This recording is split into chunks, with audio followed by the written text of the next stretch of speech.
예, 모두 합장하십시오. 요신의지처하고 요요사 대상하니라나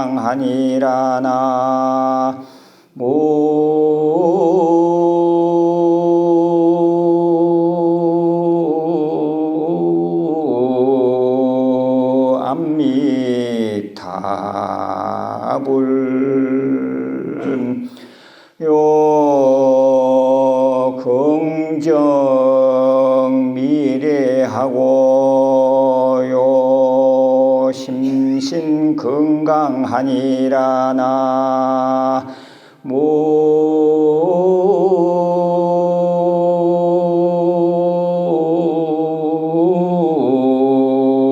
암미타불.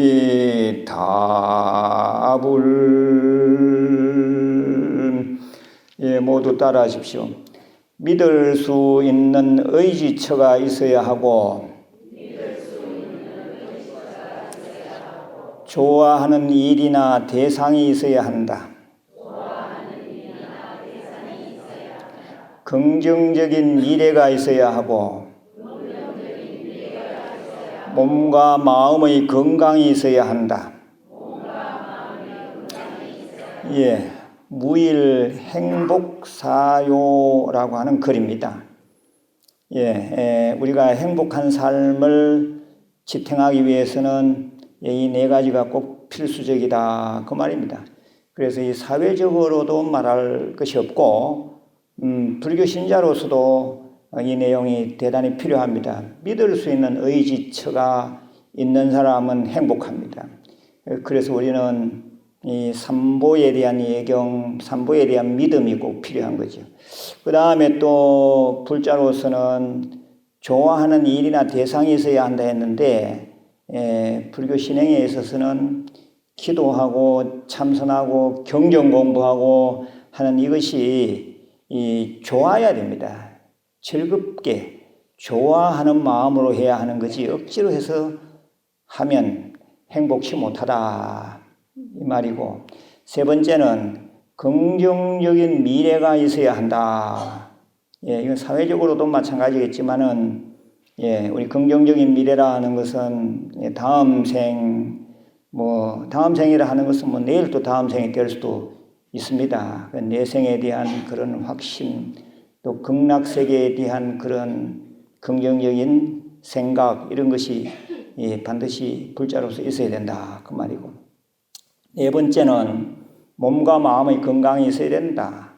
이 몸과 마음의 건강으로 우리가 가기 위해서 늘 명상을 하고 힐링 프로그램에 동참하고 그러는 거잖아요. 그래서 명상과 힐링이 몸과 마음의 건강 바탕이 될 수 있다, 이 말입니다. 전 시간에 우리가 무량불법성, 거기 대충 끝을 냈습니다. 그런데 믿을 수 있는 의지처, 이 삼보에 대한 얘기를 하다 보니 이 불법성에 대한 개념을 다시 좀 정리를 해야 될 것 같아서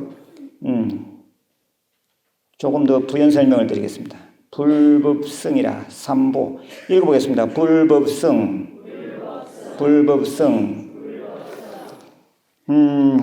그러면 20페이지 불교의범 그 부분을 우리가 예불 드리듯이 연불조로 그 부분까지 다시 한번 외워보겠습니다. 대항 정향 해향 해탈향 해탈지견향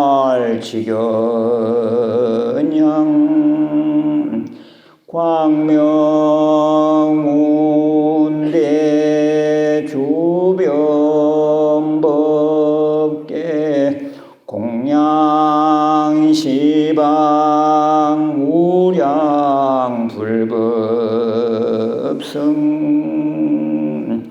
그게 무량불법성, 불법성께 공양 올립니다. 그래서요, 그런데 이 불법성을 우리는 한마디로 삼보라 그렇게 말하죠. 삼보. 예, 불법성 삼보는 상황에 따라서 여러 가지로 해설이 됩니다. 첫째, 광의 삼보. 광의, 넓은 의미로 삼보라 할 때는 첫째, 깨달으신 분은 다 불보가 돼요. 깨달은 분. 서가모니 부처님만 깨달은 것은 아니겠지요. 뭐 우리가 말하는 사대성인 뭐 노자나 공자나 뭐 소크라테스나 예수님 이런 분들도 다 어찌 보면 깨달은 분입니다. 광의 삼보로 봤을 때는 불보다. 그 다음 진리 말씀. 진리 말씀이라 했어요. 그러니까 진리에 합당하는 말씀들은 다 삼보가 될 수 있다. 법보로서 삼보가 될 수 있다 이 말입니다. 우리가 불보, 법보, 승보라 하잖아요. 그래서 그것이 꼭 부처님이 하신 말씀이 아니라 할지라도 그건 상당히 진리적인 말씀이네 하면 그건 법보가 돼요. 그 다음에 세 번째는 성보는 화합 공동체가 다 성보입니다. 화합 공동체.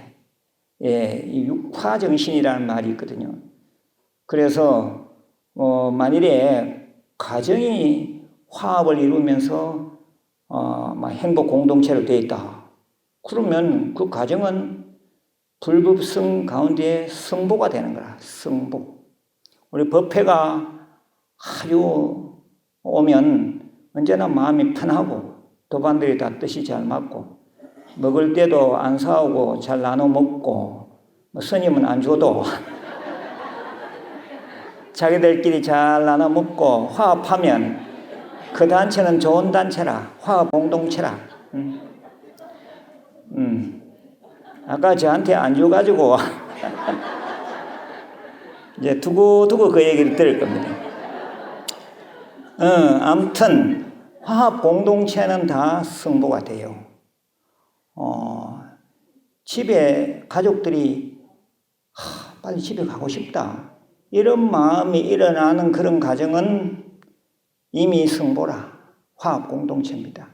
간단해요. 아주 광해삼보. 그 다음에 두 번째는 일반 삼보라. 일반 삼보. 일반적인 삼보는 뭐냐? 첫째, 서가모니 부처님 불보. 두 번째는 서가모니 부처님의 모든 가르침, 그것이 법보가 되고, 또 법력이 아주 높으신 스님, 공부하고 수행하는데 전념하는 그런 스님들, 법력 높으신 스님은 성보가 돼요. 예, 그래서 일반 삼보, 바로 일반 삼보를 두고 우리는 보통 삼보라 그렇게 말할 때가 많습니다. 예, 불교의법 106페이지를 보시면 그 삼귀이라고 해서 한글로 쭉 풀어놨잖아요. 그 전체를 같이 한번 읽어보겠습니다. 거룩하셔라 부처님이시여, 장하셔라 말씀하신 법문이여, 기특하셔라 복전승이시여, 부처님의 사랑하는 아들 딸이로다. 사람의 못 먹기 어려운데 이제 그것을 얻었고, 불법 또한 듣기 어려운데 이제 그것을 들었으니, 이 몸을 금생에 제도받지 못하면 다시 어느 생에 제도받을 것입니까? 모든 중생과 더불어 지심으로 삼보에 귀의합니다. 스스로 부처님께 귀의하여 원컨대 중생과 더불어 큰 진리 바르게 믿어 위없는 불의심을 일으키게 하소서. 스스로 법에 귀의하여 원컨대 중생과 더불어 깊은 말씀의 곶집에 들어 바다와 같은 지혜를 얻게 하소서.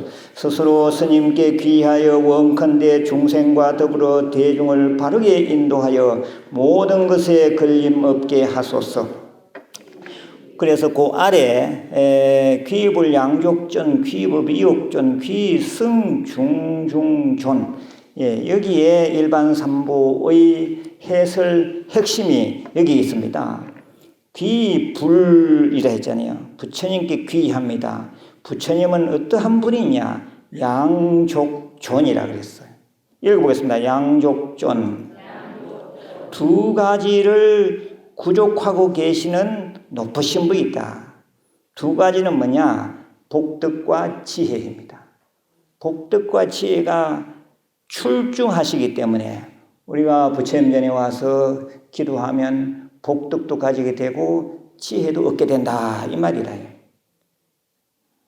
그래서 우리는 부처님을 거룩하다 이렇게 표현하는 것입니다. 두 번째는 귀법이욕존이라 이렇게 말해요. 읽어보겠습니다. 귀법이욕존. 이욕이란 말은 탐욕을 떠나게 한다 이 말입니다. 탐욕을 떠나게 하는 높으신 말씀, 존은 여기서 높다는 말이 높으신 말씀이라, 높으신 가르침, 탐욕을 얘기하는 높으신 말씀, 그건 바로 서가모니 부처님의 모든 가르침입니다. 그래서 거룩한 가르침에 귀의합니다. 법기가 되지, 법보. 세 번째는 그 귀승중중존이라. 스님들께 귀의합니다. 그래 놓고 중중존이라. 대중 가운데서 높으신 분. 스님들 가운데서도 공부 열심히 하고 법력이 높은 분, 그 거룩한 스님들, 그분들께 귀의합니다. 이 말이라 이게 일반적 삼보로서 말했을 때 불법성 삼보가 되는 것입니다. 그래서 그것을 요즘은 저 남방불교에서는 붓담사라남 가짜미, 담맘사라남 가짜미, 상감사라남 가짜미 이렇게 삼기를 많이 합니다. 가끔 보면 옛날 전통식으로 의식을 하는데 가보면 삼기를 기불 양족존, 기법 이욕존, 기승 중중존 이렇게 할 때가 있어요. 혹시 들어보셨습니까? 기불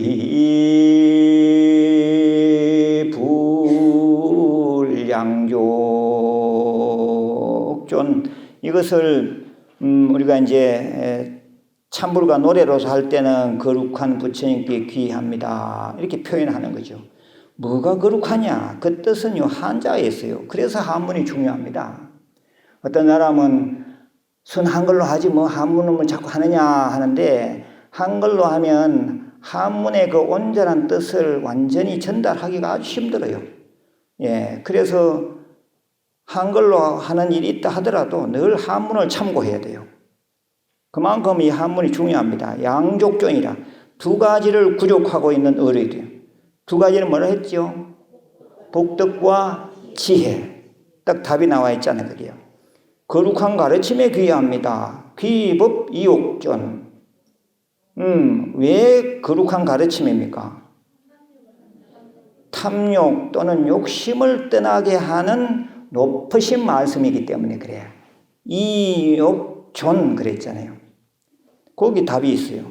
귀승중중존이라. 거룩한 스님들께 귀의합니다. 대중 가운데서도 뭐 사부대중이라면 또 사부대중이고 스님들이면 스님들 가운데서도 높으신 분, 중중존, 거룩한 스님들께 귀의합니다. 아무튼 이렇게 개념을 잡는 것을 일반 삼보라 이렇게 말해요. 일반 삼보. 첫째는 광의삼보, 두 번째는 일반 삼보, 세 번째는 현전삼보라는 것이 있어요. 현전삼보. 눈앞에 바로 나타난 삼보라. 첫째, 불보. 눈앞의 조성된 부처님, 즉 탱화나 불상 이것이 다 불보가 됩니다. 불보. 우리가 부처님 상을 보고 정성껏 절을 한다면 그것도 큰 공덕이 돼요. 부처님 상, 부처님 그림, 불상이나 탱화를 보고 무시하면 그 사람은 공부가 덜 된 사람이라. 두 번째는 경률론 3장. 우리가 이 경전을 대하고 있잖아요. 지금 불교에 보면 이것도 사실은 금강경도 실려있고 아미타경도 실려있기 때문에 이 자체가 법보입니다. 법보. 경륜론 3장 즉 법보가 된다 이 말입니다. 그 다음에 세 번째 성보는 뭐냐 하면 출가스님 전체라. 출가스님. 출가스님이 있기 때문에 이 절이 유지되는 거거든요. 저 요즘 산중 가면 신도는 몇 없어요. 신도는 뭐 이제 시골에 인구가 줄고 하니까 그럴 수도 있는데, 그렇지만은 그 옛날부터 내려오던 절을 그 스님이 공부를 잘하든 못하든 간에 그 스님들이 아니면 절이 유지가 안 돼. 절이 다 폐사가 되고 마는 거죠. 그 출가 스님이 얼마나 고맙느냐 이거죠. 그래서 성복 입은 스님을 보면 아이고 그래도 우리 절 지켜주셔서 고맙습니다. 불교를 지켜주시면 감사드립니다 하고 절하는 것이 절 안 하는 것보다는 자기 인격 수양에 훨씬 더 도움이 된다 이겁니다. 이렇게 현전 눈앞에 드러나 있는 삼보, 첫째는 부처님 상, 불상이나 태화, 이것이 불보가 되고, 경륜론, 우리가 보고 있는 금강경 등 경전 자체가 이제 삼보 중에서 법보가 되고, 일반 모든 출가 스님이 또 성보가 돼. 그럴 때는 현전 삼보 이렇게 말해요. 다시 읽어보겠습니다. 광의 삼보, 일반 삼보, 현전 삼보. 근데 제가 다시 선적인 입장에서, 참선적 입장에서 개념을 잡기로 자성삼보, 무일의 자성삼보론을 제가 말한 적이 있어요. 자성삼보라, 삼보가 자기 마음 안에 있다 이 말이에요. 읽어보겠습니다. 자성삼보, 자성삼보. 이 자성삼보는 이미 이 책에 제가 실어 놨습니다. 102페이지입니다. 102페이지. 거기에 무일의 자성삼보론이라 나와 있습니까? 청정적 심시 불보, 불보, 법보, 승보가 삼보인데 마음으로 말하면 뭐가 불보냐? 청정한 즉 마음이 불보다. 그 마음이 지극히 깨끗해질 때가 있어요. 스스로 생각해도 야, 내 마음 진짜 청정하네, 깨끗하네. 그런 마음이 일어난다면 그 자리가 바로 불보입니다. 부처님 자리라. 그 다음에 광명즉 심시 법보라. 밝은 즉 마음이 법보라.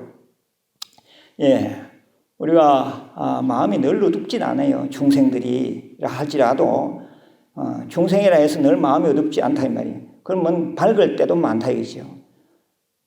어떤 때 내가 기도를 하고 난 뒤에는 마음이 환히 밝은 것을 본인이 느낄 때가 있을 겁니다. 그럴 때는 그때가 법보라, 법보. 법보라고 하는 것이 자기 마음 쪽으로 말했을 때는 밝은 즉 마음이 법보다. 광명즉 심시 법보라. 평화즉 심시 성보라. 그러면 성보는 뭐냐? 자기 마음이 지극히 고요하고 지극히 평화스럽다. 지극히 안정될 때가 있어요. 우리가 기도를 하다 보면 그런 경지에 안 들어갑니까? 그 자리가 바로 성보라예요. 성보. 지극히 평화스러운 그 자리의 마음이 성보가 됩니다. 그래서 이걸 선적으로 말했을 때 마음이 불보가 되고 마음이 법보가 되고 마음이 성보가 되는데 어떨 때 그러느냐? 청정하면 불보요, 밝으면 법보요, 평화스러우면 성보다. 그래서 결론이 뭐냐? 본래 공경삼보라. 나 본래로 공경스러운 삼보일세. 그러니까 자기 자신을 함부로 막 학대하지 말라 이게요. 자기 자신이 때로는 탐진치로 오염될 때도 있지만은 그래도 내 안에 불법성 삼보가 있는 그런 거룩한 에너지가 있는데 왜 스스로 자기 자신을 학대하고 자기 자신을 못났다 하느냐 이거죠. 예. 내 안에 부처님 계신다. 자성불. 내 안에 법보 계신다. 자성법. 내 안에 성부가 계신다. 자성승. 이래서 나 역시 위대한 존재이고 얼마든지 나도 훌륭할 수 있다. 나도 인격적으로 훌륭하다. 그런 생각을 하면서 늘 수행을 하면 훨씬 더 공부가 잘 됩니다. 그러면 다시 한번 읽어보겠습니다. 청정한 적 마음이 불보요. 밝은 즉 마음이 법보요. 평화스러운 즉 마음이 성보이니 나 본래로 공경스러운 삼부일세. 예, 그래서 이렇게 말하는 것을 자성삼보라. 이거 제가 세운 개념입니다. 그렇다면 다시 한번 정리해서 말씀드리면 삼보도 여러 종류의 삼보가 있는데 첫째는 광의삼보, 두 번째는 일반삼보, 세 번째는 현전삼보. 현전이라 해서 현전. 바로 눈앞에 나타나 있는 삼보, 현전삼보. 그 다음 네 번째는 뭐라 했죠? 자성삼보. 가지고 계신 보충교재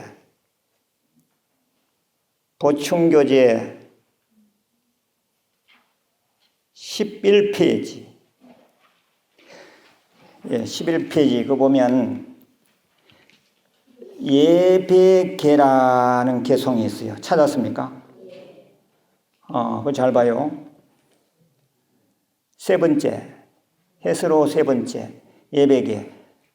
불교의 절인 삼배는 습례 삼배는 불교의 절인 삼배는 표삼업치경이라 친구의 삼업을 지극히 공경히 하여 이 귀삼보 불법성 삼보에 귀함으로써 득리 삼독야라 탐진치 삼독을 여의도록 하밀세.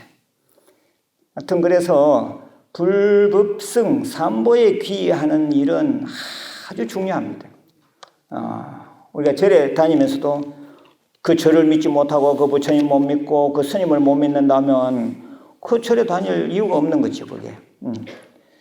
예, 그래서 옛날부터 말하기로 악한 사람에게라도 공양 올리면 그 큰 공덕이 된다, 복이 된다 그랬어요.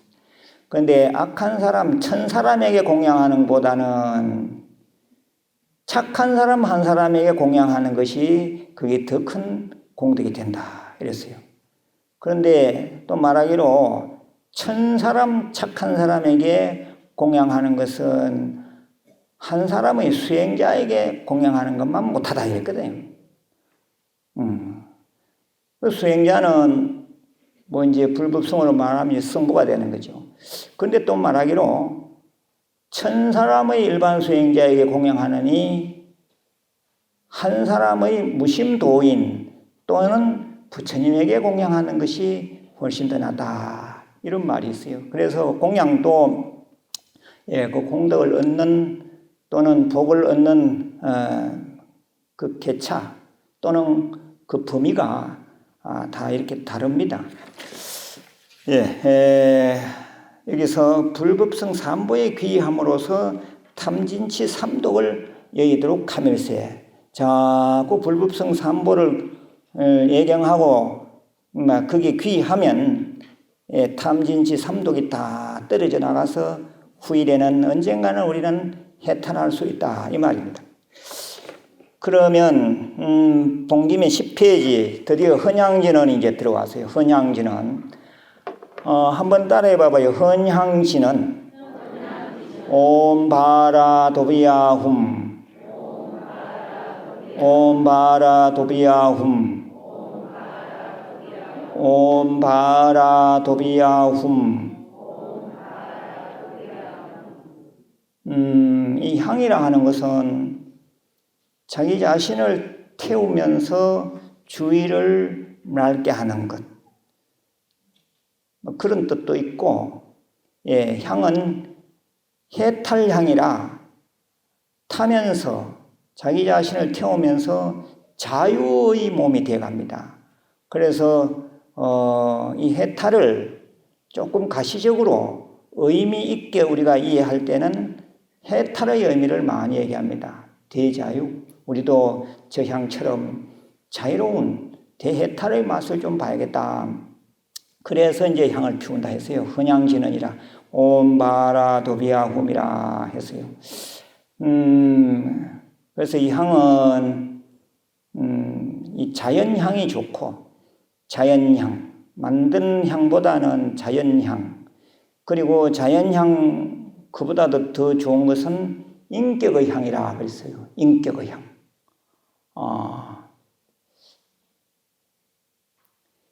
그 아래 향사루며 올리는 진은 그 아래 귀하옵니다. 향사루며 부처님께 공양 올리오니 청정의 세계를 열어주소서 이랬어요. 그런데 여기서 그러면 이 진언이라는 것이 뭐냐? 진언, 다란이 또는 진언을 예로부터 밀교라 이렇게 하면 밀교, 비밀스러운 말씀이다 이거죠. 그래서 우리가 경전을 대하다 보면 한문으로도 해석이 안 되는 아주 특별한 그런 말씀들이 있어요. 밀교. 반야심경으로 말하면 저 끝에 보면 아제 바라승아제 모지사바하, 그건 밀교라. 그걸 밀교라 그래요. 신묘장구 대다라니 나무라 다나다라야 양남마갈약 바르기지 세바라야 모지사라바야 해서 긴 문장의 진언을 주로 다란이라고 말해요. 다란이. 긴 문장의 진언. 그 다란이도 역시 밀교. 보리심 진언이라니. 발보리심 진언 옴모지짓다 못다바나야 및. 그것도 밀교. 그러니까 진언 또는 다란이는 다 밀교에 해당하고, 형교는 밀교 이외에 사람이 알아들을 수 있는 모든 가르침이 다 형교에 들어갑니다. 그런데 우리 대성경전들은 밀교와 형교가 아주 적당하게 잘 배합되어 있어요. 이 예불문에도 이와 같이 흔향진언에서 옴바라도비아후음에서 밀교의 진언이 이렇게 삽입이 되어 있어요. 그렇다면 이 밀교하고 형교의 근본적인 차이점이 뭐냐? 형교는 철저히 중생의 입장에서 가르치는 부처님 말씀이라. 반면에 밀교는 부처님의 입장에서 바로 직설로 부처님의 언어로 말씀하시는 부분이 밀교다. 이렇게 보면 간단해요.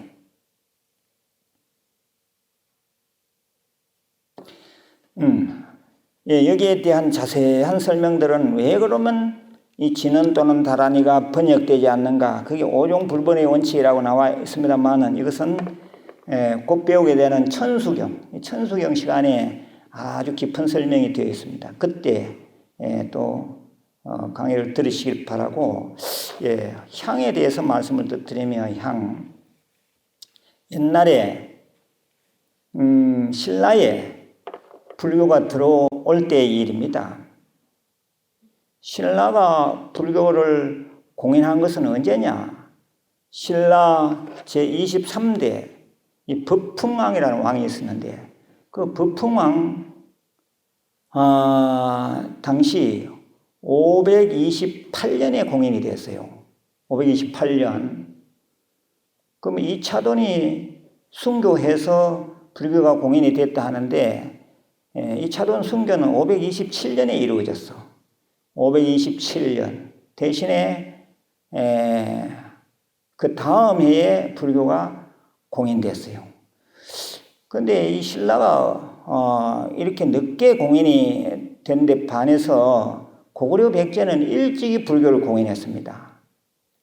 고구려는 소수리망 2년 372년이라 372년 그러니까 그 간격이 한 150년 차이가 나는 거죠. 반면에 또 백제도 빨리 불교를 받아들였어요. 공인해서요. 384년 그러잖아요. 침유왕 때. 그러니까 공인만 늦어진 거지 실제로 신라의 불교가 이미 많이 들어가 있었습니다. 언제냐 하면은 19대 눌지왕 삼국 4기에 신라 돈기라는 글에 보면 19대 눌지왕이라는 왕이 있었는데 그때 당시에 고구려로부터 일성군, 지금의 선상군이라 선상군 어느 집 모래라고 하는 사람의 집에 어떤 스님이 찾아왔어요. 그 스님 이름이 무코자라는 사람이라. 무코자. 그 무코자가 오니 이 모래가 전생에 무슨 또 불교와의 인연이 있었든지 성근 공덕이 있었든지 그 스님을 땅굴을 파고 거기에 머물게 했어요. 굴을 파고. 그러니까 당시에 신라는 선진 문화인 불교가 들어오는 것을 거부한 거죠. 그런데 이 모래가 무코자를 숨겨줬다 이거죠. 그런데 당시에 눌지왕 때 양나라에서 많은 예물과 함께 이 향을 선물로 신라에 바쳤는데 임금이 보니 다른 건 알겠는데 향은 모르겠는 거라. 도대체 이건 어디다 쓰느냐 이거요. 그래서 향을 조각조각 내서 전국에다가 신라 전역에 혹시 이것의 용처를 아는 사람이 있는가 하고 다 방을 붙여서 물었어요. 그런데 이 무코자가 그 향을 모래에 자기 이제 그 사한테 향을 전해받고는 이게 뭡니까? 이거 향이라는 거다 가르쳐 줬어요. 그래서 이 향을 태우면 연기가 나는데 이 연기를 태우면서 향 연기를 맡으면서 부처님전 삼보전에 아주 지극정성 기도를 하면은 반드시 영험이 있을 것입니다. 이랬어요. 그거를 이제 모래가 어떤 경로를 통해서 조정에 다 얘기를 했겠죠. 그러니까 눌지왕도 그런 참 저 양나라에는 그런 일이 있구나 이런 생각을 하게 됐겠죠. 근데 하필이면 또 그때 당시에 왕의 딸이 병이 들었어요. 병이 아주 위중했던 모양이에요. 그러니까 영험이 있다는 얘기를 들었잖아요. 그러니까 그러면 그때 당시에는 뭐 스님이란 말도 안 썼겠죠. 그러면 그 외국에서 온 그 사람 한번 데려와 봐라. 그 무코자가 불려갔어요. 무코자가 가서는 향을 피우고 열심히 기도했더니 정말 아니나 다를까 병이 즉시 씻은 듯이 나았더라 그랬거든요. 그러니까 이 눌지왕이 예물을 듬뿍 주면서 고맙다고 이제 인사를 했어요. 근데 그 뒤로 무코자는 행방이 묘연했다. 어디 갔는지 뭐 다시 고구려로 돌아갔는지 알 길이 없었더라 그랬거든요. 그래서 그 뒤로 이제 한참 있다가 23대 법흥왕 때 이르러서야 불교가 공인이 돼요. 그 불교가 공인될 때는 말이 많았습니다. 어쨌든 간에 법흥왕이라 말 그대로 법이 흥하도록 하는 왕이라 해서 법흥왕 왕릉이 지금도 경주가 뭐 있습니다. 나중에 한번 법흥왕 왕릉을 한번 찾아가 보시기 바랍니다. 경주 근천에서 들어가다가 보면 있어요. 그래서 이 법흥왕은 얼마나 또 불교를 공연하고 신심이 있었던지 흥륜사라는 절을 짓고 말년에 왕자리도 다 버리고 출가했다 이랬거든요. 그래서 출가했을 때 그 이름이 법운이라 그랬고 또 왕비가 있었을 텐데 왕비 또한 출가해서 그 법명을 묘법이라 했다 그랬거든요. 그 뒤로 또 이 진흥왕 같은 사람도 출가했어요. 왕비도 출가를 하고. 여기 앉아있는 분들은 왕보다는 또 좀 낫지.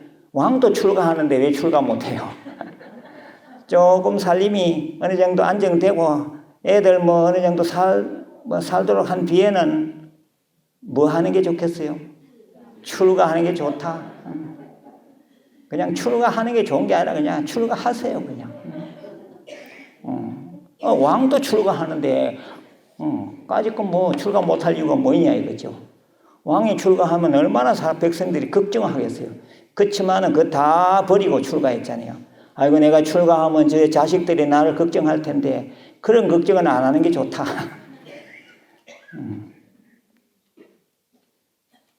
이 출가 생활은 잘만 하면 아주 재밌습니다. 그러니, 한번, 나도 언젠가 출가해볼까 하고 마음을 내보시면 좋겠고, 또, 나는 이미 출가가 늦었다면, 자식들한테 한번 권유해볼까? 뭐 그 생각을 해봐도 괜찮아요.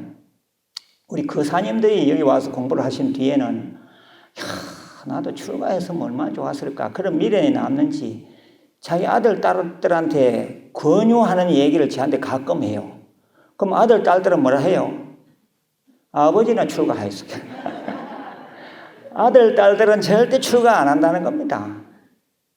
아들, 딸들을 그럼 법회 좀 내보내보지요. 요즘 젊은 애들이 불교를 아무것도 모르면서도 또 절에는 안 와, 이게. 어쩌든지 여기 앉아 계신 분들은 자식들을 절에 좀 내보내야 돼요. 절에 내보내면 분명히 그들은 불교 공부를 해보면, 야, 이 불교 공부 대단하다. 불교가 대단하다 하고 출가할 수도 있을 겁니다. 아무튼, 이 향 때문에, 신라의 조정이 불교에 대해서 호감을 갖기 시작했다. 그 말입니다. 그러면 다시 또 원점으로 가서 헌향진언을 다시 보시겠습니다. 헌향진언. 헌은 바친다며 향을 바치면서 외우는 진언이라. 옴바라도비아훔 옴바라도비아훔 옴바라도비아훔이라 이랬어요. 경전에 보면 부처님의 제자, 시자인 안한존자, 아까 시자가 그리 중요하다 했잖아요. 부처님을 25년간 모신 시자를 했던 제자 이름이 안한존자라. 이 안한존자께서 한 번은 부처님 전에 이 얘기를 했어요. 부처님, 저 뿌리의 향, 줄기의 향, 꽃향기가 참 좋습니다. 그런데 저 꽃향기가 바람을 거슬러 주위에 퍼져나가지는 못하네요. 바람이 이래 불면 바람이 반대 방향으로는 향이 퍼져나가지 못하는 것을 보고 안한존자가 그 기회를 잡고 부처님 전에 그 얘기를 했던 모양입니다. 부처님, 바람을 거슬러서 퍼져나가는 향기는 없습니까? 그런 향기가 있지. 그럼 부처님께서는 있고 말고 하시면서 그것은 바로 인격의 향이요 덕향의 향이니라 이랬어요. 아무리 세상이 거칠고 그 사람을 모함하는 일이 많다 하더라도 그건 바로 바람을 거슬리는 일이거든요. 그렇다 하더라도 그 거슬리는 기운을 넘어서서 그 덕향과 인격의 향은 퍼져나가느니라. 어쩌든지 인격을 삭고 바로 해탈의 그런 향기를 늘 우리는 가져야 한다. 그러면 그 해탈의 향기 또는 인격의 향이 지금 예불문에서는 뭘 말하느냐? 아까 말씀드렸듯이 계의 향, 정의 향, 해의 향, 해탈의 향, 해탈지견의 향이라 이 말입니다. 이것을 우리는 오분 법신향 또는 오분이 향이라 또는 오향이라 이렇게 말해요. 5가지 인격의 덕향이라 이렇게 말해요. 그러니까 이 오분향은 굉장히 중요하죠.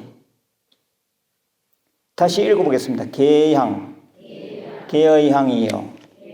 정향, 정의 향이요. 해향, 해의 향이요. 해탈향, 해탈의 향이요. 해탈지견향, 해탈지견의 향이요.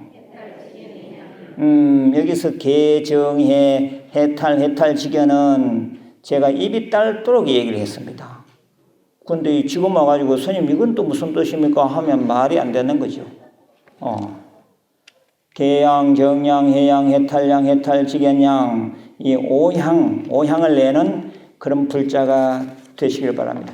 예, 이제 예불문 7정내는 앞으로 6시간에 걸쳐서 강의가 아주 진도가 딱 맞게 끝이 날 것입니다. 예, 절대 빠지지 마시고 어찌 보면 7정내 여기가 본론적인 말씀이 또 본론적인 메시지가 있을지도 모릅니다. 예, 예, 다음 시간 뵙겠습니다. 관세음보살